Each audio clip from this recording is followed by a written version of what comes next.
కొత్త రాజ్యాంగంలో మొత్తం ఏందనంటే ఈ భారతీయులకు సంబంధించినటువంటి హక్కులు, అధికారాలు, రిజర్వేషన్లు, ప్రాతినిధ్యం ఇవన్నీ కూడా తొలగించడం జరిగింది. ఇప్పుడు స్వాతంత్రం వచ్చి 78 సంవత్సరాలు అయింది. 79లోకి మనం అడుగు పెట్టబోతున్నాము. కానీ ఇక్కడ ఉన్నటువంటి బలహీన వర్గాలు ఈ దేశంలో ఉన్నటువంటి బలమైన వర్గాలతోటి పోటీపడి పోటీలో నిలబడి గెలిచే పరిస్థితి లేదు. రిజర్వేషన్లు ఎందుకు ఇవ్వటం జరిగింది అని అంటే బలహీనులు బలవంతులతోటి పోటీ పడలేరు, యుద్ధంలో గెలవలేరు, ఎన్నికల పోటీలో గెలవలేరు, డబ్బు ఖర్చు పెట్టలేరు, ప్రభావితం చేయలేరు. కాబట్టే వీళ్ళ కోట వీళ్ళకి ఇచ్చేస్తే వీళ్ళ కోటలో ఇంకా ఒక ఎస్సీ రిజర్వ్డ్ కోటాలో ఒక రెడ్డి పోటీ చేయడానికి వీల్లేదు, బ్రాహ్మణుడు పోటీ చేయడానికి వీల్లేదు, ఒక ఠాకూర్ పోటీ చేయడానికి వీల్లేదు, ఒక జాట్ పోటీ చేయడానికి వీల్లేదు.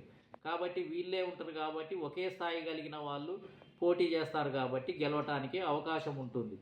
కాబట్టి ఇప్పుడు ఓబీసీలను, మహిళలను, సిక్కులను, క్రిస్టియన్లను, అదేవిధంగా ఈ సంచార బీసీ కులాలను, ఎంబీసీ కులాలను తీసుకొని వచ్చి ఇప్పుడు ఓపెన్లో వేసేసారు. ఓపెన్లో పోటీ చేయటము అని అంటే బలవంతులతోటి పోటీ చేసి మీరు గెలిస్తే గెలవండి లేకపోతే లేదు అని వాళ్ళని వదిలిపెట్టడం. ఫలితంగా ఇప్పుడు ఏమైంది, ఉదాహరణకు ఉమ్మడి ఆంధ్రప్రదేశ్లో కానీ ఇప్పుడు తెలంగాణ రాష్ట్రంలో కానీ బీసీలు ఎవరు కూడా ఇప్పుడు రెడ్డి సామాజిక వర్గంతో బలమైన అభ్యర్థితోటి 100 కోట్లు ఉన్న వాళ్ళతోటి పోటీ చేసే పరిస్థితి లేదు. అదే రిజర్వేషన్లు ఉంటే బీసీల కోట బీసీకి దక్కేది, ముస్లింల కోట ముస్లింల దక్కేది, మహిళల కోట మహిళలకు దక్కేది. ఈ కోటలన్నీ కూడా తీసేసి జనరలైజ్ చేసింది కాంగ్రెస్ పార్టీ.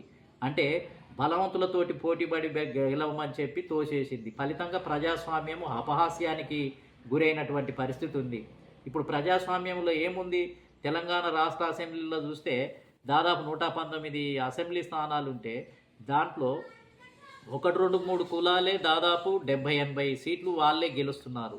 ఇక మిగిలిన రిజర్వ్డ్ స్థానాలు ఉంటే ఎస్సీ ఎస్టీలకు అవి రిజర్వ్ ఉన్నాయి. ఇక బీసీల సీట్లు, ముస్లిం సమాజం సీట్లు ఇతరాగ్ర కులాలు కొల్లగొడుతున్నాయి. వీళ్ళు గెలవలేకపోతున్నారు, మహిళలు గెలవలేకపోతున్నారు. ఫలితంగా ఏమైంది, ప్రజాస్వామ్యమే లేదు. ఇప్పుడు తెలంగాణ రాష్ట్ర ప్రభుత్వంలో ప్రజాస్వామ్యం లేదు, సమతౌల్యం లేదు, ఎంబీసీలకు ప్రాతినిధ్యం లేదు, సంచార బీసీ కులాలకు ప్రాతినిధ్యం లేదు, ముస్లిం సమాజానికి ప్రాతినిధ్యం లేదు, మహిళలకు ప్రాతినిధ్యం లేదు. అంటే డెమోక్రసీ లేదుగా. అంటే కేవలం 23% ప్రజల డెమోక్రసీగా నడుస్తుంది. 70% ప్రజలకు డెమోక్రసీనే లేదు, మంత్రివర్గంలో ప్రాతినిధ్యమే లేదు, నిర్ణయాల్లో ప్రాతినిధ్యమే లేదు, అదేవిధంగా భాగస్వామ్యమే లేదు, ఏ చట్టాలలో శాసనాలు చేసే దాంట్లో భాగస్వామ్యమే లేదు. అంటే ఇది డెమోక్రసీనే కాదు అసలు. ఇప్పుడు ఇదంతా కూడా ఏంటంటే కొద్దిమంది పరిపాలిస్తుంటే మిగతా వాళ్ళంతా ప్రేక్షకులుగా ఉన్నారు, మిగతా వాళ్ళంతా ఓట్లేయటానికే ఉన్నారు, జెండాలు మోయటానికే ఉన్నారు, వాళ్ళను బహిరంగ సభలను జయప్రదం చేయడానికే ఉన్నారు. కేవలం జీవిస్తున్నారు అని అంటే జీవిస్తున్నారు అంతే. కానీ వీళ్ళకి ఎలాంటి హక్కులు, అధికారాలు, వీళ్ళ మాట అక్కడ చెల్లుబాటు అయ్యే పరిస్థితి లేదు. బ్యూరోక్రసీ అంతా కూడా కొన్ని వర్గాల చేతుల్లో నింపబడి ఉంది. కాబట్టి ఇవాళ బ్యూరోక్రసీలో కూడా ఐఏఎస్, ఐపీఎస్, గ్రూప్ 1 ఆఫీసర్లు మొత్తం పెద్ద పెద్ద పోస్టులన్నీ కూడా పై స్థాయి వర్గాలకే కట్టబడుతున్నాయి. కింది స్థాయి వర్గాలు నామినల్గా అక్కడో ఇక్కడో ఎవరో ఒకరు కనిపిస్తారు. కాబట్టి ఇటు బడ్జెట్లో లేరు, ఎమ్మెల్యే సీట్లలో లేరు, అదే బడ్జెట్ అంతా కూడా వాళ్ళకే దారాదత్తం చేస్తున్నారు. కాంట్రాక్టర్లు అంతా వాళ్ళే. ఇప్పుడు కోట్లు, వేల కోట్ల కాంట్రాక్టర్లు అన్నీ కూడా వాళ్ళకు దక్కటం వల్ల వాళ్ళు డబ్బు వాళ్ళ చేతుల్లోకి వెళ్ళి వాళ్ళ ఇష్టారాజ్యంగా ఖర్చు పెడుతున్నారు, వాళ్ళు లాభపడుతున్నారు.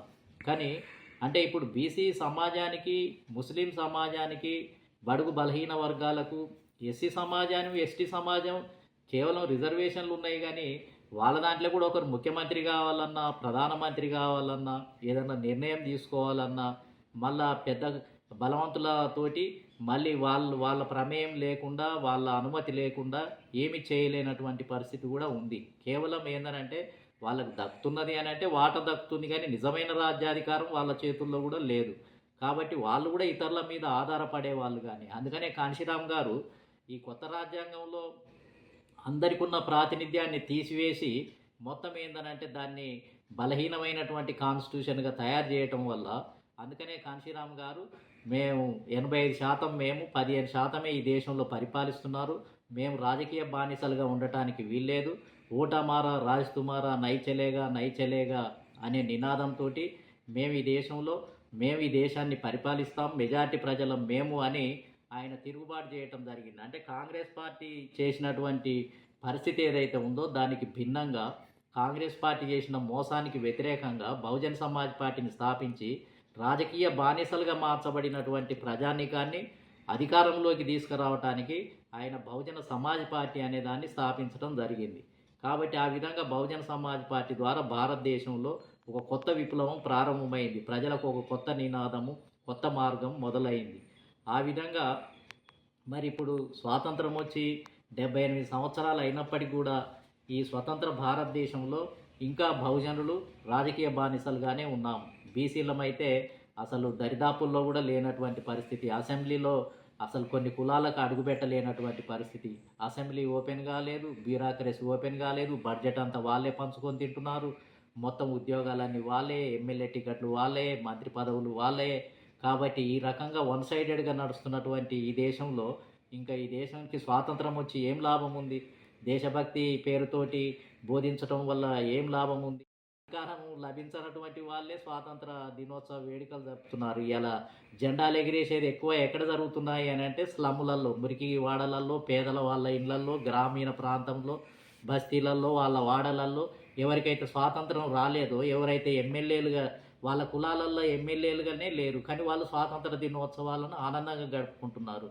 ఎవరి ఇళ్లలోనైతే ఎంపీలు లేరో వాళ్ళ ఇళ్లలోనే స్వాతంత్ర దినోత్సవాన్ని గడుపుకుంటున్నారు. వాళ్ళ ఇంటి ముందరనే జెండా ఎగిరేస్తున్నారు.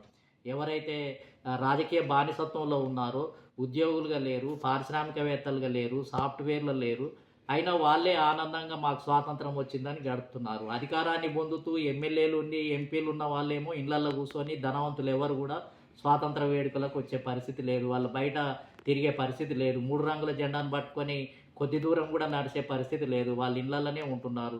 స్వాతంత్ర ఫలాలు లేనటువంటి వాళ్ళేమో ఈ స్వాతంత్ర దినోత్సవాలను జరుపుతున్నారు. పేదవాళ్ళే ఈ దేశభక్తులుగా ఉన్నారు. అసలు ఆయా పార్టీలకు ఇది చాలా అసలు ఈ దేశమన్నా, ఈ దేశం మీద గౌరవం లేదు. ఇక్కడ ప్రజల మీద కూడా గౌరవం లేదు. ఇక్కడ చట్టాల మీద విశ్వాసం లేదు. అదేవిధంగా శాసనాల మీద విశ్వాసం లేదు. ఇక్కడ ప్రజల్ని వాళ్ళు అసలు ప్రజలుగానే గుర్తించే పరిస్థితి లేదు. ఇవన్నీ కూడా ఎగతాళి చేసి అవమానాలు చేసే పెత్తందారులు, దోపిడీదారులు, మోసకారులు, అబద్ధాలని చెప్పి బతికేటోళ్ళు, అబద్ధాలతోటి పార్టీలను గెలిపించుకోవాలని ప్రయత్నం చేసేటోళ్ళు ఈ దేశంలో కోకొల్లలుగా తయారైనటువంటి పరిస్థితి కూడా ఉంది. కాబట్టి ఈ స్వాతంత్ర 79వ సంవత్సరంలోకి అడుగు పెడుతున్నటువంటి ఈ పరిస్థితుల్లో ఒకసారి సమీక్ష చేసుకోవాలి. బడుగు బలహీన వర్గాలు కూడా ఆలోచించుకొని దేశం ఎక్కడ పోతుంది, ఎవరు శత్రువులు, ఎవరు మిత్రువులు, ఎవరి పరిస్థితి ఎట్లా ఉంది, మనం ఏం చేయాలి, మన ముందున్న కర్తవ్యం ఏంటిది, మనం ఎవరికి ఓట్లు వేస్తున్నాము, ఎవరిని గెలిపిస్తున్నాము, ఎవరికి అనుకూలంగా పనిచేస్తున్నాము, మనం పేదల పక్షాన ఉన్నామా, ధనికుల పక్షాన ఉన్నామా, లేకపోతే మోసకారుల పక్షాన ఉండి మనం పనిచేస్తున్నామా, లేకపోతే బడుగు బలహీన వర్గాల పక్షాన ఉండి పనిచేస్తున్నామా అని ఒకసారి నెమరేసుకొని ఆలోచించుకోవాల్సినటువంటి సమయం కూడా ఆసన్నమైంది. ఈ దేశాన్ని సరైన మార్గంలో నడపాలి. ఈ దేశ ప్రజలకు సరైన మార్గాన్ని సూచించాలి. ఈ దేశాన్ని ముందుకు తీసుకొని పోవాలి. అన్ని కులాలు, అన్ని వర్గాలు సుఖ సంతోషాలతో ఉంటేనే ఈ దేశం కూడా అభివృద్ధి చెందుతుంది. ఈ దేశం వర్ధిల్లటానికి అవకాశం ఉంది అనేది మరి నా ఉద్దేశం.